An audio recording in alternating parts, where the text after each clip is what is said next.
was supposed to be unsinkable, the most advanced ship of its time, a floating symbol of human achievement, luxury, power, engineering perfection, all combined into one name, the RMS Titanic. But on April 15th, 1912, everything changed. In the freezing waters of the North Atlantic, the Titanic struck an iceberg, and within just a few hours, it was gone. Over 1,500 people lost their lives, and the world was left with one explanation: a tragic accident. But what if it wasn't? What if the sinking of the Titanic wasn't just a mistake, but something far more calculated? A theory so dark that even today, over a century later, people still debate it. Was the Titanic disaster actually planned? To understand this theory, we need to go back to the beginning, because the Titanic wasn't just a ship, it was a statement. Built by the White Star Line, Titanic was designed to dominate the seas. It was meant to compete with its biggest rival, Cunard Line, and prove that luxury mattered more than speed. But behind this grand vision, there was money, massive amounts of money. And where there's money, there's always motive. The Titanic was not alone. It had two sister ships, Olympic and Britannic. And this is where things start getting strange. Because just before Titanic's launch, its sister ship, the Olympic, was involved in a serious accident. It collided with a British warship and suffered heavy damage. The repairs were expensive, the insurance payout wasn't enough. Now think about this. You own two ships. One is damaged and losing money. The other is brand new, heavily insured, and about to make history. What if they were switched? This is one of the most famous Titanic conspiracy theories, the ship switch theory. According to this idea, the ship that sank wasn't actually the Titanic, but the damaged Olympic, disguised as Titanic. The goal? Insurance fraud. Destroy the already damaged ship and claim the full insurance value of a brand new one. On the surface, it sounds insane, but the details make people question everything. For example, some researchers claim that certain design features seen in old photos don't match perfectly between Titanic and Olympic. Windows placement, deck structures, small differences that most people would never notice. Could these be signs of a switch, or just normal variations during construction? Then there's another detail: the insurance policy. The Titanic was insured for a massive amount, but not its full cost. If it sank, the company would recover a huge portion of its investment, enough to avoid financial disaster. Convenient or coincidence? And then comes one of the most chilling parts of the theory. Some powerful and wealthy individuals who had originally planned to travel on Titanic canceled at the last moment. Among them was J.P. Morgan, one of the most influential businessmen of that time. He owned the company that controlled the White Star Line, and just days before the voyage, he decided not to board. Why? Officially, it was due to personal reasons, but conspiracy theorists believe something else. They believe he knew. Now pause for a second. If someone that powerful had prior knowledge, what does that imply? That the sinking wasn't just an accident, but something planned, at the highest level.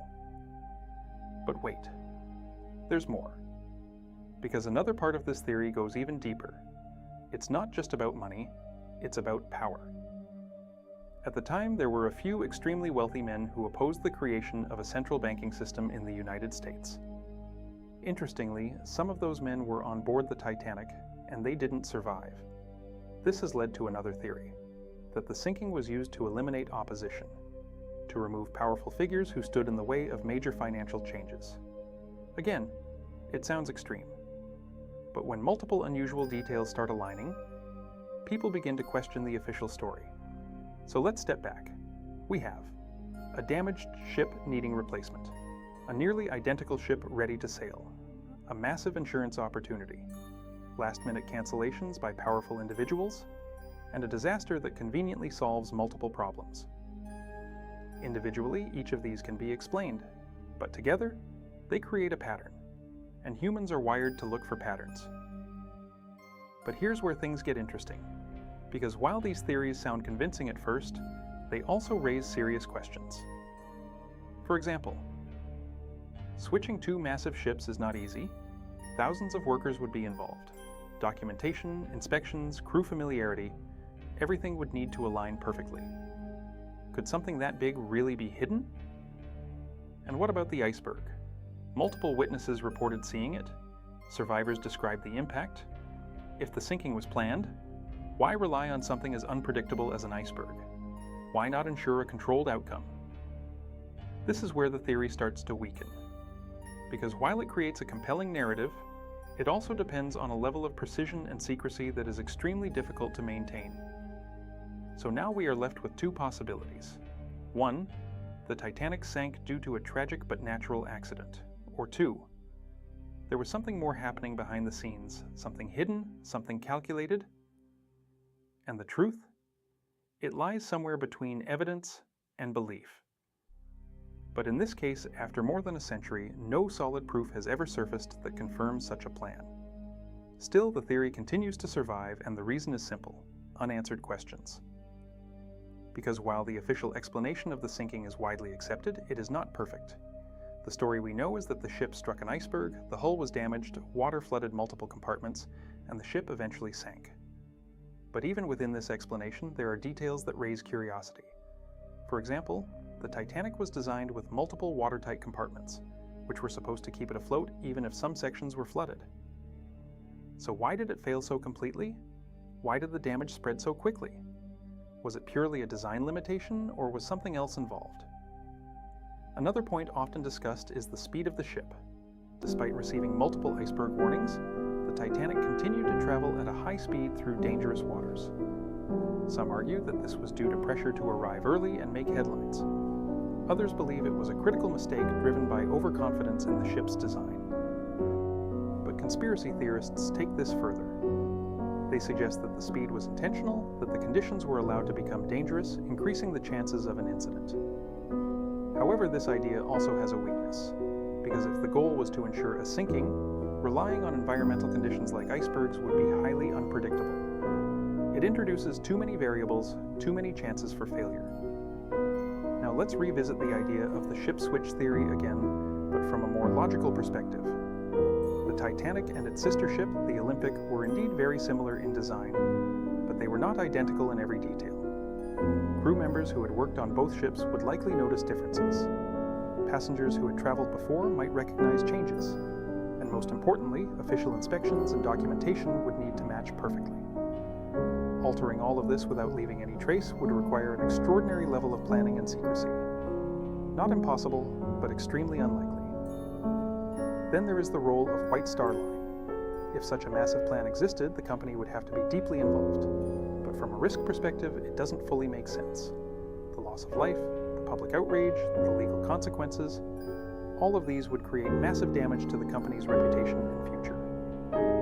Even if there was financial compensation through insurance, the long-term impact could outweigh any short-term gain. And historically, the disaster did lead to major investigations and changes in maritime safety laws, which suggest that the event was treated as a genuine tragedy rather than something orchestrated. Another important factor is technology. At the time of the Titanic, communication and tracking systems were not as advanced as they are today. Navigation relied heavily on visual observation and basic instruments. Iceberg detection was limited, and once the ship was damaged, rescue operations were slower and less coordinated. These limitations played a significant role in turning an accident into a disaster.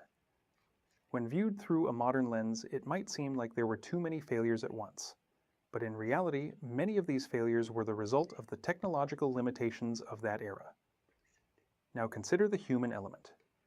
Decisions made by individuals under pressure can have massive consequences.